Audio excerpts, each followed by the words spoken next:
The reading comes from Judges 10, verse 6 through to chapter 12, verse 15. Again, the Israelites did evil in the eyes of the Lord. They served the Baals and the Ashtoreths and the gods of Aram, the gods of Sodom, the gods of Moab, the gods of the Ammonites, and the gods of the Philistines.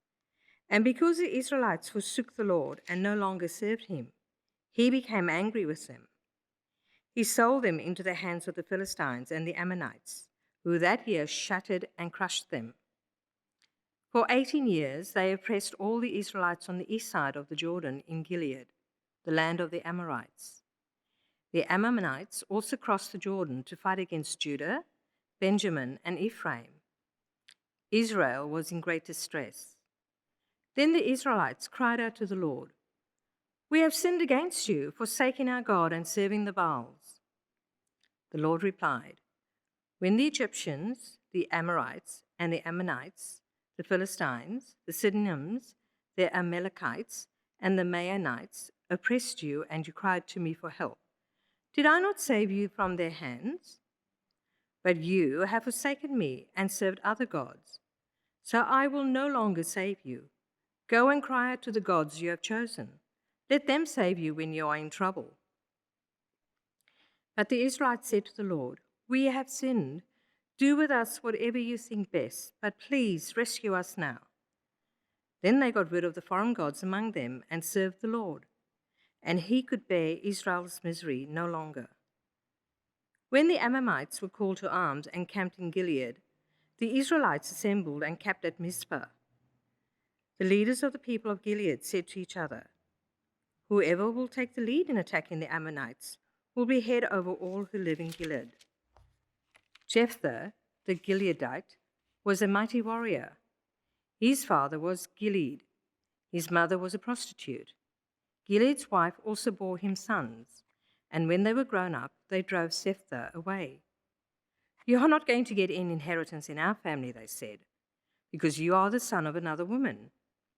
So Jephthah fled from his brothers and settled in the land of Tob, where a gang of scoundrels gathered around him and followed him.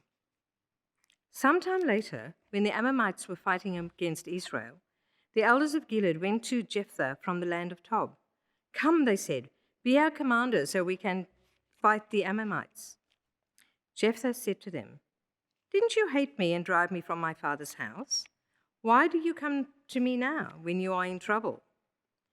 The elders of Gilead said to him, "Nevertheless, we are turning to you now. Come with us to fight the Ammonites, and you'll be head over all of us who live in Gilead." Jephthah answered, "Suppose you take me back to fight the Ammonites and the Lord gives them to me. Will I really be your head?" The elders of Gilead said, "The Lord is our witness. We will certainly do as you say." So Jephthah went with the elders of Gilead, and the people made him head and commander over them. And he repeated all his words before the Lord in Mizpah. Then Jephthah sent messengers to the Ammonite king with the question, "What do you have against me that you have attacked my country?" The king of the Ammonites answered Jephthah's messengers, "When Israel came up out of Egypt, they took away my land from Arnon to the Jabbok, all the way to the Jordan. Now give it back peacefully." Jephthah sent back messengers to the Ammonite king, saying, "This is what Jephthah says. Israel did not take the land of Moab or the land of the Ammonites. But when they came up out of Egypt, Israel went to the wilderness to the Red Sea and on to Kadesh. Then Israel sent messengers to the king of Edom, saying, 'Give us permission to go through your country.' But the king of Edom would not listen. They sent also to the king of Moab, and he refused. So Israel stayed at Kadesh. Next, they traveled through the wilderness, skirted the lands of Edom and Moab, passed along the eastern side of the country of Moab, and camped on the other side of the Arnon. They did not enter the territory of Moab, or for the Arnon was its border. Then Israel sent messengers to Sihon, king of the Amorites, who ruled in Heshbon, and said to him, 'Let us pass through your country to our own place.' Sihon, however, did not trust Israel to pass through his territory. He mustered all his troops, and he encamped at Jazaz and fought with Israel. Then the Lord, the God of Israel, gave Sihon and his whole army into Israel's hands, and they defeated them. Israel took over all the land of the Amorites who lived in that country, capturing all of it from the Arnon to the Jabbok, and from the desert to the Jordan. Now, since the Lord, the God of Israel, has driven the Amorites out before his people Israel, what right have you to take it over? Will you not take what your god Chemosh gives you? Likewise, whatever the Lord our God has given us, we will possess. Are you any better than Balak, son of Zippor, king of Moab? Did he ever quarrel with Israel or fight with them? For 300 years Israel occupied Heshbon, Aroer, the surrounding settlements, and all the towns along the Arnon. Why didn't you retake them during that time? I have not wronged you, but you are doing me wrong by waging war against me. Let the Lord, the judge, decide the dispute this day between the Israelites and the Ammonites. The king of Ammon, however, paid no attention to the message Jephthah sent him. Then the Spirit of the Lord came to Jephthah. He crossed Gilead and Manasseh, passed through Mizpah of Gilead, and from there he advanced against the Ammonites. And Jephthah made a vow to the Lord. If you give the Ammonites into my hands, whatever comes out of the door of my house to meet me when I return in triumph from the Ammonites will be the Lord's, and I will sacrifice it as a burnt offering. Then Jephthah went over to fight the Amorites, and the Lord gave them into his hands. He devastated 20 towns from Aroer to the vicinity of Minnith, as far as Abel Keramim. Thus Israel subdued Ammon.